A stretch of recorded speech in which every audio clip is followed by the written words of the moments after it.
Tradition dictates that a bride carries something old, something new, something borrowed, and something blue on her wedding day. Well, it's been 52 years, and I can't remember what was borrowed, but I do remember what was blue, because I took it off Marilyn's leg. As did John to Becky last week. You know, I'm not sure if Becky followed all the bridal traditions, but I would guess that she did. They certainly had a beautiful, traditional wedding celebration. And wedding traditions are not only fun, they're important. They bind families and friends together in the present, they acknowledge the past, and they anticipate the future. And in our text for today, the Apostle John speaks of something that is both old and new, that when carried into a marriage, not only blesses it, but guarantees its success. In fact, it's something that needs to be carried into every relationship of life, including our relationship with God. It's a command that's old and new. Now, in reading through this passage, we will be able to figure out what the command is, but we'll have to go through it again to find out what makes it both old and new. We're in 1 John chapter 2. We're going to begin by reading verses 7 through 11. Beloved, I am not writing a new commandment to you, but an old commandment which you have had from the beginning. The old commandment is the word which you have heard. On the other hand, I am writing a new commandment to you, which is true in him and in you, because the darkness is passing away and the true light is already shining. The one who says he's in the light and yet hates his brother is in the darkness until now. The one who loves his brother abides in the light, and there is no cause for stumbling in him. But the one who hates his brother is in the darkness and walks in the darkness and does not know where he's going because the darkness has blinded his eyes. John says he's writing a commandment that is both old and new. But he doesn't come right out and tell us what it is. Now, some have suggested it's the ought in the preceding verse. The one who says he abides in him ought himself to walk in the same manner as he walked. Others suggest John is simply talking about obedience, that if we know him, we will keep his commandments. But John seems to be talking about a specific command. And while he doesn't spell it out, we get the feeling that he's talking about love, a command that is indeed old and new. In the midst of a catalog of laws found in Leviticus, we do find a command we may not have expected to find in the Old Testament. You shall not take vengeance, nor bear any grudge against the sons of your people, but you shall love your neighbor as yourself. When Jesus said that last part, he was quoting the Old Testament, something he did quite often. So surprisingly, perhaps, the command to love your neighbor is as old as the Mosaic law, as is the command to love the Lord. And you shall love the Lord your God with all your heart and with all your soul and with all your might. So the command to love your neighbor and God is as old as the Old Testament. And the word John used for old means old in time, not outdated or antiquated. He's simply saying it's been around for a long time. But Jesus said he was giving us a new commandment. when he told us to love one another. A new commandment I give you, that you love one another, even as I have loved you, that you also love one another. Now, the word Jesus used here for new doesn't refer to new in time, but new in kind. It's not a new law, but there is something new about it. Let's see if we can figure out how it differs from the old. Let's go back and start again. Beloved, I am not writing a new commandment to you, but an old commandment, which you've had from the beginning.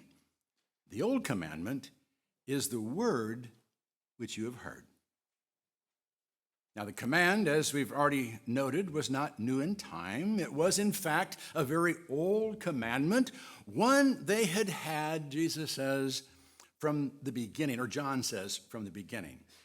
Now, we can't be certain as to which beginning John is referring, the beginning of God's revelation to man, as reflected in the law, or simply the beginning of his reader's relationship to God. But either way, the commands weren't new to them.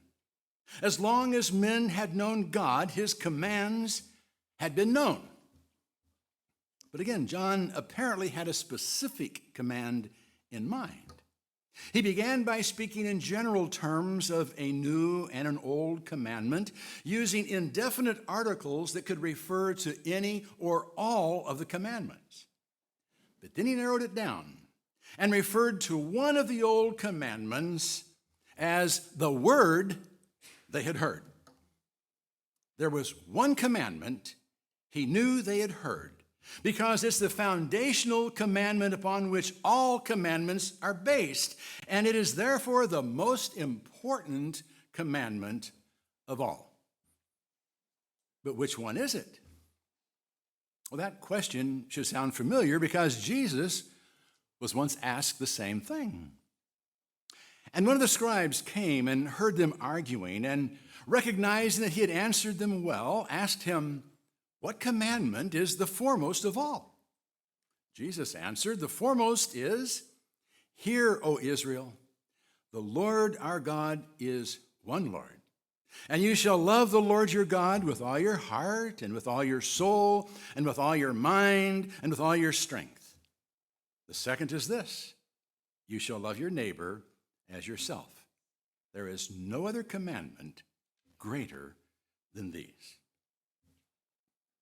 Jesus said there is no other commandment greater than the command to love. And Paul explained why that is true. He says, "Owe nothing to anyone except to love one another, for he who loves his neighbor has fulfilled the law. For this, you shall not commit adultery, you shall not murder, you shall not steal, you shall not covet. And if there is any other commandment, it is summed up in this saying, you shall love your neighbor as yourself. Love does no wrong to a neighbor. Love, therefore, is the fulfillment of the law." Love is the fulfillment of the law. All of the laws are contained and fulfilled in the command to love. One of the early church fathers put it this way: "Love God and do as you please." Now, that is not libertarian. It's not licensed to simply say you love Jesus and then do whatever you want to do. No, what it's saying is that if you love God with all your heart and soul and mind, you are freed from the constraints of the law because you won't need them. You'll want to do those things that please God. You know, there are laws against child abuse and laws that require us to feed and clothe and educate our children. But how many of us wake up in the morning, or used to wake up in the morning, thinking, I better get up and see to the needs of my kids this morning, or I'll be in trouble with the law. You know, if I don't make sure they're clean, the health department will be on my doorstep. If I don't fix them a breakfast and a lunch, the DCFF will be calling. If I don't get them to school, a truant officer will be after my child and me. No, we don't even think about the law when doing those things. We think of our children and their needs, and we meet them because we love them. By the same token, if we love God and our neighbor, we're not going to need a law to tell us not to kill him, not to cheat him, not to steal his wife, not to kill him. Love motivates us to obey God's law without thinking about it. Now, we do need to be taught what the loving thing is from God's perspective. He knows how things will end. He knows that sometimes what we think to be loving will have consequences we didn't see coming.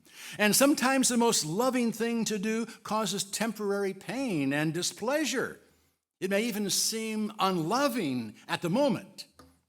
And that's quite frankly why the new morality of the 60s quickly degenerated into the old immorality. It ignored the absolutes God revealed, absolutes that guarantee our actions will prove to be loving in the long run. Well, the Old Testament took care of that problem for us. We now know what is right and what is wrong. God revealed it, and we accepted it. Now the emphasis can be on the command that motivates us to obey God's law without even thinking about it or the penalties for not obeying it. Now we can just think about how to best show love. So yes, love is commanded in the Old Testament, but there's a new emphasis on love in the New Testament. And a new example. Back to verse 8. On the other hand, I am writing a new commandment to you, which is true in him and in you, because the darkness is passing away and the true light is already shining. John said he was writing a new commandment that was true in him and in them. The darkness was passing away, and the true light was already shining. Now, you may have noticed that the word him is capitalized. And both him and the true light is talking about Jesus. The new commandment is made true in Jesus. He is love embodied and exemplified. He is the true light that shows what love is and how love is to be expressed. Now, I think it's easy to see that we've demeaned the word love by the way we use it. We love God, wife, children, dog, school, sports, and asparagus.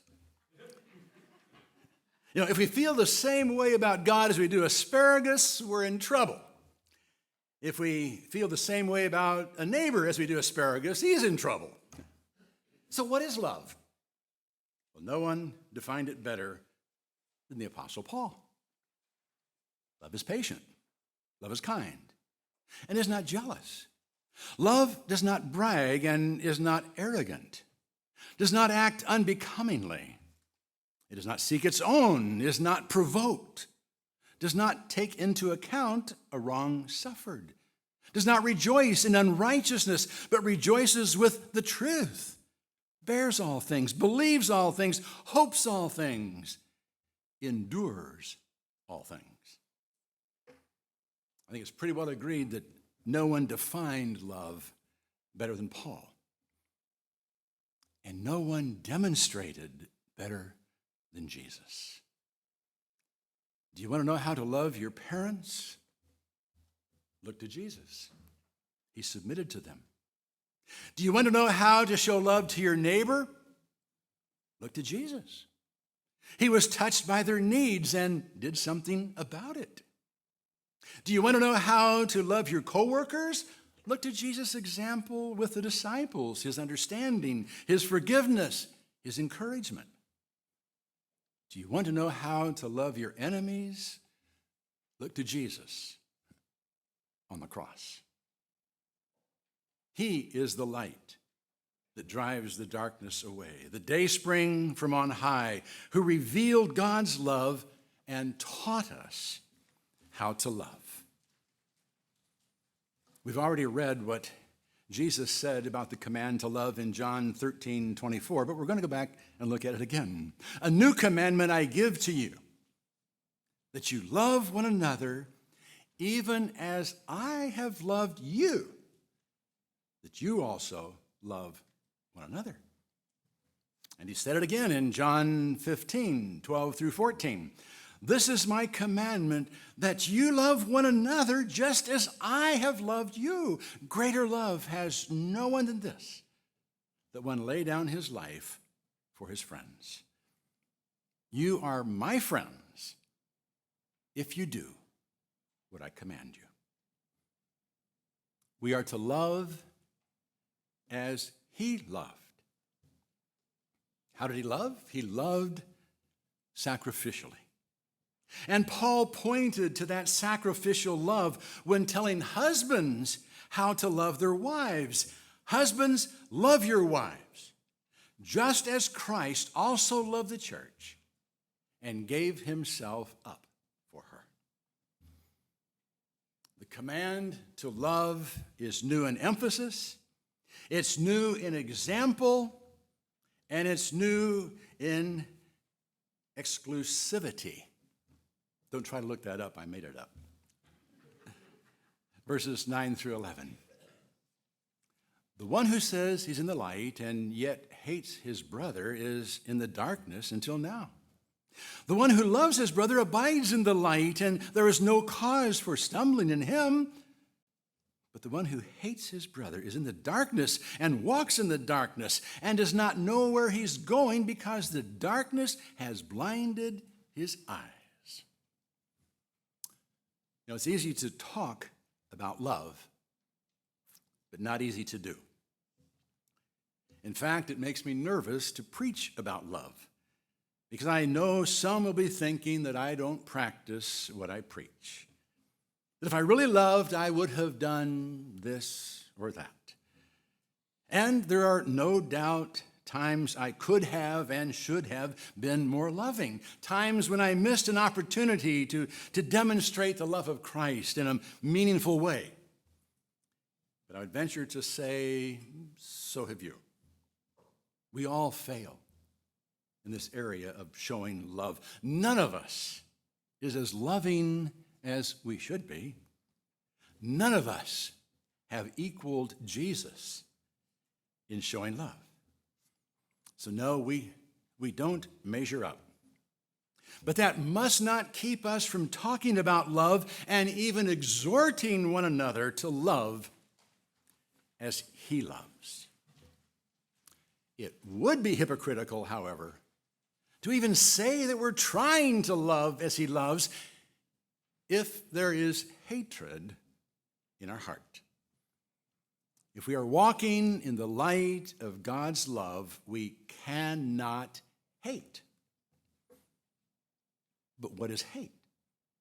Some would define hatred as a simple failure to show love, and in a sense, that is true.